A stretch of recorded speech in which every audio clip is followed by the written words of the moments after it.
आज supreme court का जो फैसला हुआ है नोटों के खिलाफ,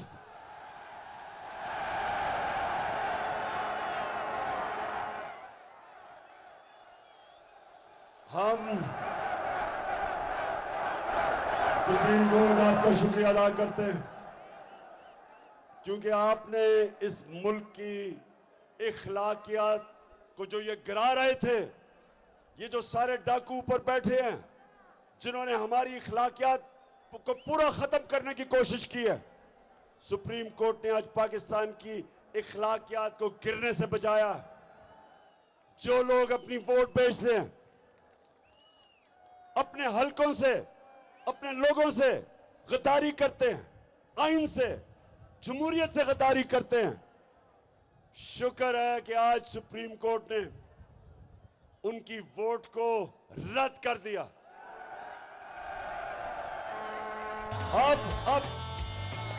अब हमजा शरीफ, तुमने भी बड़ी देर की अचकन सलवाई हुई थी। अब जरा उस अचकन को आराम से जो आपने पहनी है उस अचकन को भी रखो। और अब मुझे पूरा पता है कि इंशाल्लाह पंजाब में मुर्गी की कीमतें भी नीचे आ जाएंगी। मैं सुप्रीम कोर्ट से एक और बड़ी आजिज़ी से रिक्वेस्ट करूंगा कि शरीफ खानदान के केसेस करप्शन के आप सुने, क्योंकि एफआईए को उन्होंने तबाह कर दिया। एक officer doctor Rizwan heart attack से मरा, इसमें भी तफ्तीश होनी चाहिए। और दूसरा जो इन्वेस्टिगेटिंग एफआईए का ऑफिसर है उसको भी हार्ट अटैक हो गया, जो शरीफ खानदान के केस सुन रहा था, शहबाज शरीफ के, उसको भी इन्वेस्टिगेट करें। केसेस अपने पास, सुप्रीम कोर्ट आप अपने पास केसेस बनवाएं, क्योंकि ये डे लाइट रॉबरी है, ये दिन दिहाड़ा डाका पड़ रहा है। 40 अरब रुपए के इनके ऊपर केसेस हैं। कैसे हो सकता है कि वो लोग मुल्क की क़यादत संभाल के और केसेस खत्म करें? पहली दफा ये जब पावर में आए 88 से लेकर दोनों पार्टीज 99 तक इन्होंने करप्शन की। जनरल मुशर्रफ ने इनको एनआरओ दिया, सारे इनके करप्शन के केसेस माफ हो गए। 2008 से 18 तक फिर आए, फिर करप्शन शुरू की। अब वो केसेस इनके ऊपर जो 2008 से 18 तक चोरी की थी वो केसेस हैं। अगर अब भी इनको एनआरओ मिल जाएगा, ये मुल्क के अंदर डाकू राज होगा। कोई नहीं डरेगा डाके मारते हुए, करप्शन करते हुए। आपकी जिम्मेदारी है सुप्रीम कोर्ट के जजेस कि इनके केसेस अब अपने पास लें और सुप्रीम कोर्ट इनके केसेस सुने, डे टू डे हेयरिंग करे।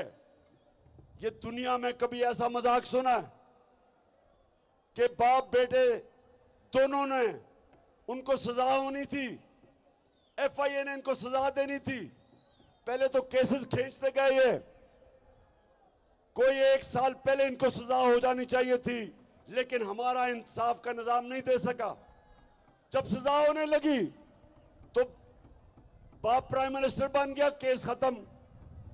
एफआईए के सारे लोगों को फारग जो इनके केस कर रहे थे, और उधर बेटा तैयार हो गया। इसलिए सुप्रीम कोर्ट को मैं आज रिक्वेस्ट करूंगा कि आप खुद शरीफ खानदान के केसेस सुने, और हमें किसी के ऊपर अब एतमाद नहीं रहा। और दूसरी चीज, मेरे पाकिस्तानियों, कोहाट के नौजवानों, मुझे यह बताएं कि आप चोरों को अपने ऊपर मुसल्लत होने देंगे? हम बिल्कुल इन चोरों को इस मुल्क के ऊपर मुसल्लत नहीं होने देंगे। हम सिर्फ एक चीज चाहते हैं, इलेक्शन करवाओ। पाकिस्तान के लोगों को फैसला करने दो कि कौन इस मुल्क की क़यादत करेगा। हम कोई अमेरिका से इंपोर्टेड हुकूमत को नहीं मानते। इसलिए मैं आज आपके पास आया इसलिए आया हूं आप सबको तैयार करने के लिए कि इस्लामाबाद आप सबने पहुंचना है। 20 तारीख के बाद मैं आपको डेट दूंगा, इसी महीने की। दिन इसी महीने होगा। कौन सा दिन होगा वो आपका कप्तान बड़ा सोच समझ के प्लान कर रहा है। अच्छा, कोहाट के नौजवानों और जो भी ये पाकिस्तान में ये देख रहे हैं, मैं चाहता हूं सारे पाकिस्तान के नौजवान आज मेरे से एक चीज वादा करें कि आप कभी वोट नहीं देंगे किसी उस पार्टी को जिन पार्टीज के लीडरों का पैसा और जायदाद मुल्क से बाहर पड़ी हो। वादा करें मेरे से, क्योंकि नौजवानों, जब मैं प्राइम मिनिस्टर था तो जब भी बाहर से दूसरा मुल्क से कोई वजीर मुझे मिलने आता था या प्राइम मिनिस्टर, तो सबसे पहले मुझे बताया जाता था कि ये किधर पढ़ा है, कितनी पढ़ाई की, इसका तजर्बा क्या है, ये ईमानदार है या नहीं है, इसकी रेपुटेशन क्या है। एक एक चीज उसकी पहले मुझे बताई जाती थी मेरे मिलने से पहले। तो जब आसिफ जरदारी बाहर जाता था तो वो सारे कहते थे कि देख के इसे हाथ मिलाना, आपकी उंगलियां चोरी कर लेगा। नवाज शरीफ और आसिफ जरदारी बाहर जाते थे, उनके सारे मगरिब के लीडर्स को पता होता था कि इनके पैसे किधर पड़े हैं, इन्होंने कितनी करप्शन की, सब पता होता था उनको। तो कभी ये उनके सामने आंखों में आंखें डालकर बात नहीं कर सकते, ये कभी एब्सोल्युटली नॉट नहीं कह सकते।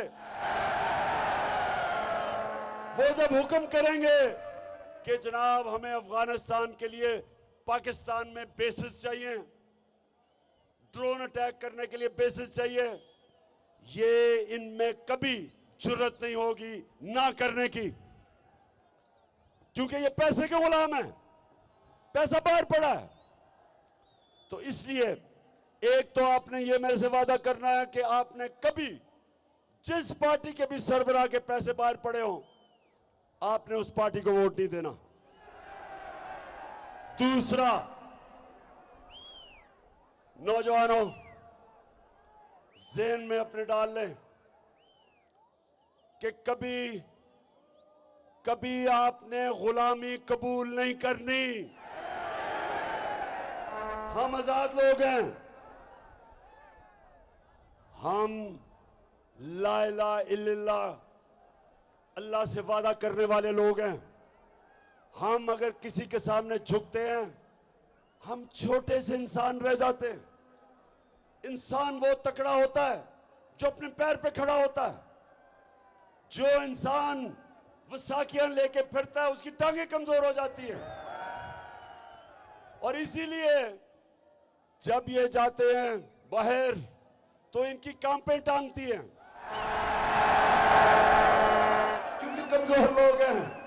इसलिए नौजवानों, मैं आप सबसे वादा लेना चाहता हूं कि हम आजाद लोग हैं, कुर्बानियां दे के पाकिस्तान बना था, लाखों लोगों ने कुर्बानियां दी थी।